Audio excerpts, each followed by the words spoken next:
데살로니가에 도착한 바울은 회당에서 세 번의 안식일에 유대인들을 대상으로 복음을 전했습니다. 바울의 데살로니가 선교는 꽤 성공적이었습니다. 적지 않은 이들이 복음을 받아들였고 교회가 형성되었죠.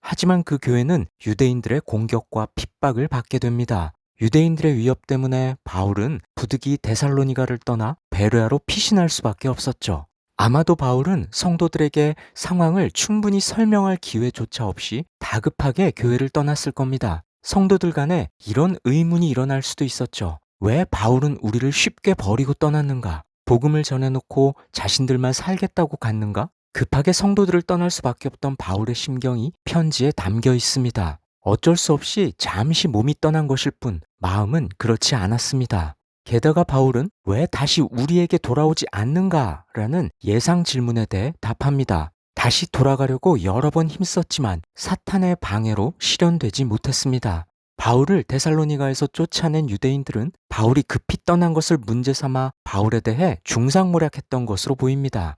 이에 바울은 오해를 풀기 위해 데살로니가에서 어떻게 복음을 전하며 교회를 세웠는지 하나하나 언급합니다. 빌립보에서 고난과 능욕을 당하고도 포기하거나 철수하지 않고 다음 선교지인 데살로니가로 와서 담대하게 복음을 전했습니다. 사람을 기쁘게 하려는 아첨이나 개인적인 욕심이 없이 오직 자신의 마음을 살피시는 하나님을 기쁘게 하려고 복음을 전했습니다. 유모처럼 아버지처럼 데살로니가 성도들을 사랑으로 돌보며 가르쳤습니다. 성도들에게 폐를 끼치지 않으려고 직접 생계를 꾸려가면서 복음을 전했습니다. 바울은 너희가 안다, 너희가 기억할 것이다, 너희가 증인이다 이렇게 잇따라 되풀이하는데요. 자신이 어떻게 사역했는지 데살로니가 성도들이 잘 알고 있지 않냐며 자신에 관한 오해를 불식하려 합니다. 베르아를 떠나 아덴에 이른 바울은 참다 못하여 디모데를 대신 데살로니가로 보냅니다.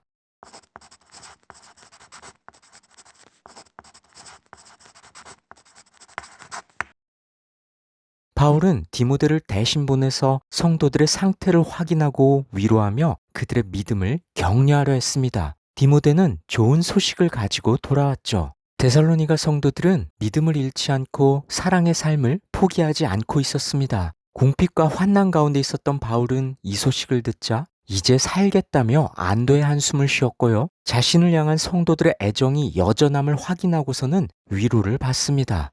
바울은 성도들을 만나고 싶어 데살로니가로 갈 수 있게 해달라고 기도하는데요. 하지만 당장 갈 수 없었던 바울은 디모데가 가져온 데살로니가의 소식을 바탕으로 주후 51년경 고린도에서 데살로니가 전서를 기록했습니다.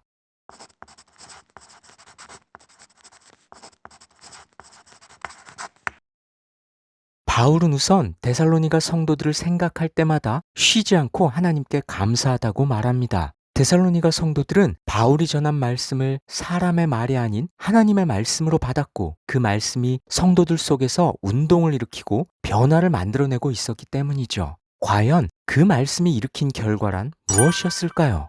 데살로니가 성도들이 말씀대로 산 대가는 고난이었습니다. 하지만 말씀은 그들로 하여금 고난을 감내하게 했습니다. 말씀이 데살로니가 성도들 속에 역사하여 예루살렘 교회들처럼 기꺼이 고난받는 삶을 선택하도록 이끌었던 겁니다. 데살로니가 성도들이 당한 고난은 어떤 것이었을까요?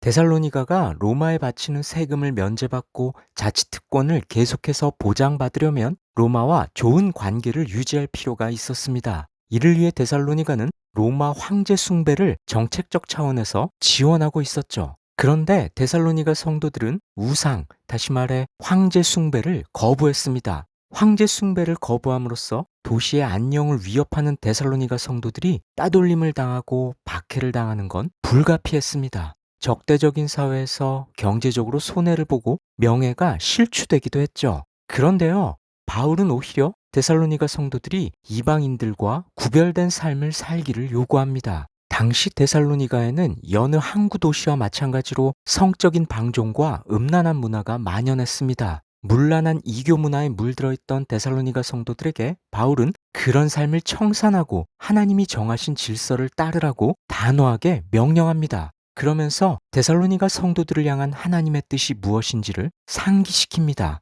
그것은 바로 성도의 거룩함입니다. 육체의 정욕을 따라 사는 이방인들과 달리 성도들에게 성령을 주시는 하나님의 뜻을 따라 구별된 삶을 사는 것이죠. 바울은 또한 이미 잘하고 있는 형제 사랑을 계속해서 잘하라고 권면합니다. 그런데요, 디모데가 가져온 소식에 따르면 데살로니가 교회 안에 몇 가지 문제들이 있었습니다.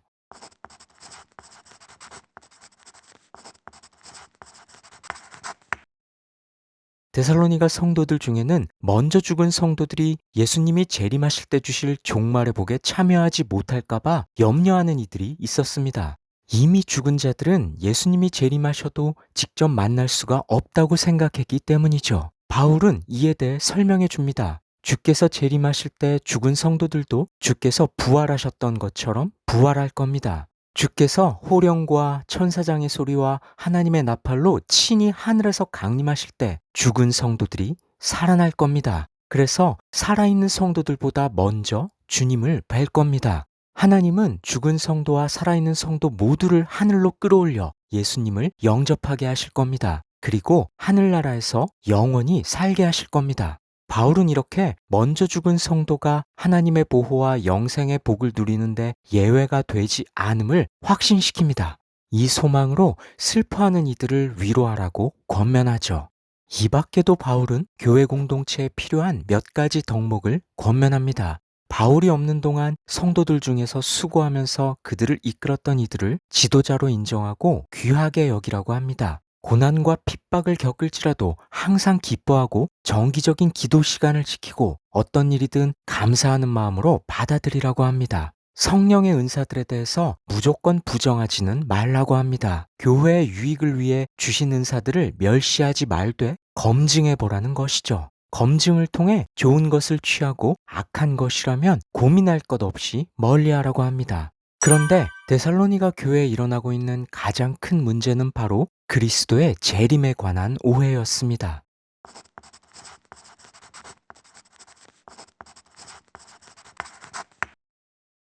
데살로니가 성도 중에는 주의 재림이 가까웠다는 생각에 매몰된 나머지 종교적인 생활에만 집중하고 일상생활을 의도적으로 회피하는 게으른 이들이 생겨났습니다. 바울은 이러한 자들을 내버려 두지 말고 훈계하라고 권면합니다. 이 게으른 사람들은 예수님의 재림이 임박했다고 주장하면서 생업을 내팽개쳤는데요. 이들은 교회 공동체에 큰 짐이 될 뿐 아니라 교회 밖사람들에게 교회 전반에 대한 부정적인 인식을 불러일으켰습니다. 이들을 향하여 바울은 조용히 자기 할 일을 하라고 명령합니다. 바울 자신도 공동체에 폐를 끼치지 않으려고 손수 일하며 사역했습니다. 그런데요, 바울의 편지로 문제가 잘 해결되지는 않았습니다. 종말에 대한 오해는 쉽게 교정되지 않았는데요. 그 이유는 극심한 핍박이 계속되었기 때문입니다. 환난을 참고 또 참고 기다려도 상황은 좀처럼 나아지지 않았습니다. 박해와 환난이 지속되자 재림에 대한 성도들의 오해는 깊어졌습니다. 도대체 왜 우리가 이렇게 환난을 당해야 하나? 꼭 이렇게 환난을 당하며 기다려야 하나? 환난을 받지 않는 방법은 없나? 우리를 핍박하는 저 사람들을 하나님은 왜 그냥 놔두시나? 점점 버티기 힘들어졌습니다. 힘이 고갈되는 것 같았습니다. 자연히 주의 재림을 더욱 갈망하게 되었죠. 힘들수록 재림에 대한 기대치가 높아졌습니다.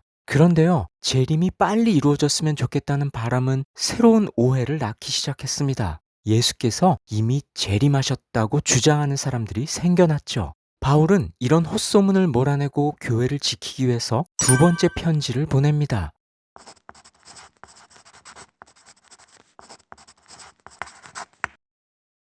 주의 날이 이미 이르렀다. 예수께서 이미 재림하셨다는 건데요. 아마도 이들은 한밤중에 도둑이 오는 것처럼 주께서 언제 다시 오실지 알 수 없다는 바울의 말을 곡해했을 겁니다. 박해받던 와중에 들은 소문은 혼란을 더욱 부추겼습니다. 바울은 동요하지 말라고 강한 어조로 가르칩니다. 예수께서 이미 오셨다는 주장을 단호하게 부인하면서 엉터리 주장을 하는 사람들의 말에 현혹되지 말라고 하죠. 주의 날이 아직 오지 않았습니다.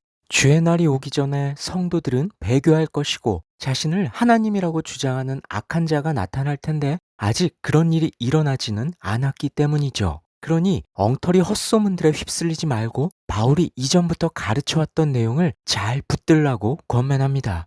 그런데 문제는 또 있었습니다. 일부 성도들이 일손을 놓아버린 것이죠.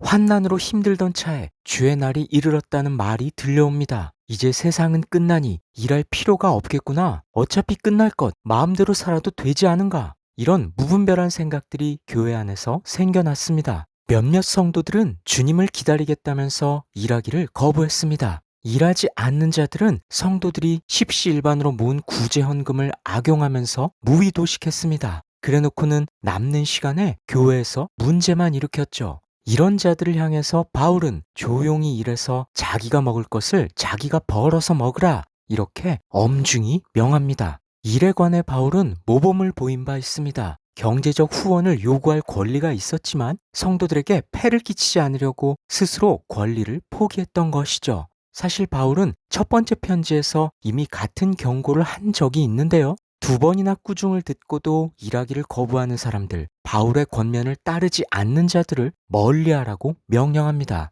게다가 그들이 부끄러움을 느끼고 돌이킬 때까지 공식적인 교제에서 배제하라고 합니다. 하지만 원수처럼 대하지는 말라고 노파심을 담죠. 그를 퇴출시키려는 게 목적이 아니라 회복시키고 되찾기 위한 의도였기 때문이죠. 이렇게 바울이 데살로니가에 보낸 2편의 서신은 모두 환난 중에 있는 데살로니가 교회를 염려하면서 한편으로는 격려하고 또 한편으로는 실천적인 사항을 가르치며 권면하는 내용을 담고 있습니다.